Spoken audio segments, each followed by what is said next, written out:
안녕하세요, 이바입니다. 또 논란의 장관급 인사 단행 때문에 청문회가 들썩이고 있더라고요. 바로 부총리 겸 교육부 장관 후보자에 임명된 최규진 후보자 이야기인데요. 사과하고 다시 사과하고 진심으로 사과드리고 하루 종일 사과만 하는 청문회를 보고 있자니 진짜 가관이더라고요. 청문회에서 네거티브 검증만 하냐며 야당 의원들을 질책하는 사람들도 있던데요. 그러게 누가 범죄자를 후보에 올리라고 칼 들고 협박했나요? 국가부처의 장관으로서의 검증이 아니라 이게 제대로 된 인간 맞냐를 검증해야 하는 수준이던데, 야당 인사들도 이런 사람을 검증하려고 자료 준비해서 청문회 나오면 약간 회의감 같은 게 들지는 않을까 싶더라고요. 그래도 옛날에는 이 정도는 아니었거든요. 여당 야당 치고받고 싸우는 꼴은 자주 볼 수 있었지만 그래도 정책을 이야기하면서 싸웠었고, 스스로 후보자에서 사퇴하기도 했고, 정치에도 불문율 같은 게 존재했던 시절이 있었어요. 이제는 어느 정권이든 인사청문회만 열리면 빠지지 않는 검증 메뉴가 전과 기록이 되어버렸네요. 도대체 대한민국은 언제부터 이런 묻지마, 무대뽀, 무자격, 고위직 인사가 시작된 걸까요? 오늘은 가볍게 최규진이란 사람의 만행들을 살펴보면서 전과자 인사 등용에 대한 이야기 나눠보도록 하겠습니다. 최규진 후보자를 가볍게만 조사해 봤는데요. 네, 전과자고 전교조입니다. 세트 메뉴네요. 2003년 새벽 1시쯤 음주운전 하다가 적발됐고, 당시 혈중 알코올 농도가 면허 취소에 해당하는 0.187%, 벌금 200만 원을 선고받았네요. 당시 교사는 아니었지만 음주운전은 분명히 잘못됐고 제 생애에서 가장 후회하는 일이라며 22년 전 일인데 그 이후에 단 한 차례도 반성하는 의미로 운전을 하지 않았다고 밝혔습니다. 이 부분은 대단하네요. 전국에 계시는 대리운전 기사님들이나 주차장에서 근무하시는 분들은 최규진이 운전하는 걸 단 한 번이라도 본 분이 있다면 제보해 주시면 재밌겠네요. 공무원법 위반, 집회시위법 위반으로 총 전과 3범이고요. 전교조 결성으로 교직에서 해직되었다가 복권된 케이스고요. 관용차 상습 불법 주차 논란도 있고, 빠질 수 없는 석사학위 논문 표절 의혹도 있었습니다. 이런 건 뭐 늘 등장하는 논란이고 의혹이니까 뭐 놀랄 것도 없고, 2014년 인터뷰에서 과거 대천중학교 재직 당시 학생을 폭행한 것이 뒤늦게 밝혀져서 논란이었다고 하는데요. 뭐 1981년도 일이고 그 당시, 아니 그 이후 2000년대 초반만 해도 선생님한테 딱이 맞는 게 뭐 엄청 대단한 일은 아니었죠. 근데 문제는 이 인간이 전교조라는 점이죠. 학생 인권 조례와 학생에 대한 존중을 그토록 강조하면서 살아왔을 본인의 인생이 모순되었고 내로남불이었다는 걸 스스로 증명하는 꼴이 되었겠네요.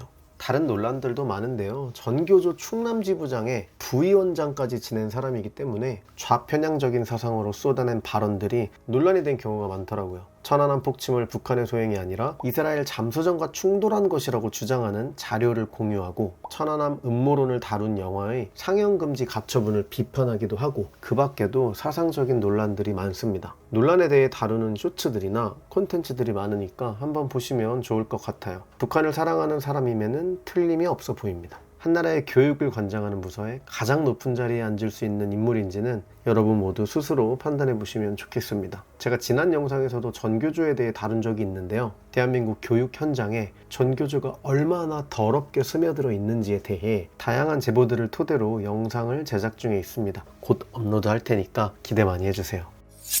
대한민국 역사에는 정권이 바뀔 때마다 수많은 인사들이 있었을 테니 스스로 후보 자리에서 물러난 사람들, 인사청문회를 통과하지 못하고 임명을 철회한 경우들도 있었겠죠. 논란 속에서도 끝까지 인사를 강행해 국민의 분노를 산 케이스들도 많죠. 저는 개인적으로 윤석열 정권에서는 박순애 교육부 장관 임명이 기억나는데요. 약간 본인 발목을 잡는 인사 단행이 아니었나 싶었거든요. 음주운전이라는 낙인이 찍혀있는 인사인 것도 문제였지만, 대선 공약에서 음주운전을 예비살인이라고 강도 높게 비판하면서 주치범죄 처벌 강화를 약속했던 윤석열 대통령이었잖아요. 왜 초반부터 빨질하나 싶었던 인사로 기억하고 있습니다.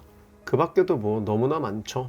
지금 국방부 장관 안규백은 문민, 그러니까 직업군인이 아니고 심지어 병 출신 국방부 장관이죠. 5선 동안 국방위에 몸담으며 국회 내 최고 군사 전문가라고 지들끼리 지켜 세워주던데, 사관학교 나와서 평생 군에 몸담고 있는 장교들, 20-30년 넘게 나라를 위해 복무하고 있는 부사관들, 그리고 국방의 의무를 다하고 있는 현역병들 위에 군자랄 정치인이 앉아있는 꼴이죠. 방위병 출신 국회의원이 국방부 장관이 될 수 있는 나라, 불법 대북 송금으로 징역 살았던 전과자 박지원이 간첩 잡는 국정원 원장에 임명되는 나라, 사법고시 시험장 근처에도 못 가본 비법조인, 잡범 조국 따위가 법무부 장관이 되고 국회의원이 되고 감옥에 가자마자 사면 복권돼서 다시 정치판에 돌아올 수 있는 나라. 정치가 국민 눈치를 보지 않게 된 놀라운 매일을 살아가고 있지만 비전문가, 그러니까 자격이 있느냐 없느냐에 대한 논의는 얼마나 전문성을 가지고 있느냐를 그나마 따져볼 가치라도 있다고 생각해요. 그런데 범죄자 임명은 좀 그만했으면 좋겠습니다. 저는 전과가 있는 사람들, 사면이나 복권으로 기록이 지워졌다고 해도 선출직 공무원으로 나오는 걸 원천적으로 막아야 한다고 생각해요. 저는 솔직히 범죄에 대해서는 교화보다 강력한 처벌을 우선해야 한다고 생각하는 편이거든요. 세금 좀 먹는 사형수들도 사형의 실질적 집행을 통해서 범죄자 처단의 완결을 맺어야 한다고 생각해요. 여기도 뭐 이렇게 박애정신 거리면서 인권 운운하는 사람들이 또 있을 것도 같은데, 인권 중요하죠. 근데 피해자의 인권이 훨씬 중요해요. 사람인데 죄 지을 수 있죠. 저지른 죄에 대해 합당한 벌을 받으면 다시 사회로 돌아와 정상적인 삶을 영위할 수 있어야 되는 것도 맞죠. 그러나 돌이킬 수 없는 현실도 존재해야겠죠. 넘어갈 수 없는 문턱이 있어야겠죠. 법이 무서워야 전과적으로 사회에서 살아남기가 얼마나 어려운 줄 알아야 죄 안 짓고 살지 않을까요? 그리고 사실 우리 일반적인 국민들은 법 무섭잖아요. 무서워하잖아요. 내 삶에 얼마나 큰 타격을 줄지 알고 있잖아요. 세상에는 경찰서 한 번, 검찰청 한 번 안 가보고 사는 사람들이 훨씬 많습니다.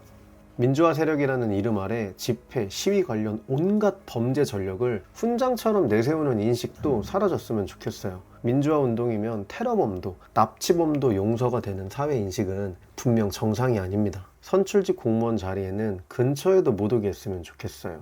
이건 여야 좌우를 막론하고 대한민국 국민이라면 찬성해야 하는 의견이 아닐까 생각합니다. 내가 사는 지역에 구의원, 시의원, 구청장, 국회의원, 시장, 심지어 대통령까지 전부 다 전과자인 나라에 밝은 미래는 없다고 봐야 되지 않을까요? 긴 영상 봐주셔서 감사하고요. 오늘 조사는 여기서 마칩니다. 많은 사람들이 더 변화할 수 있게 이야기도 공유해 주시고 구독과 좋아요를 응원해 주시면 더 열심히 조사해 볼게요. 고맙습니다.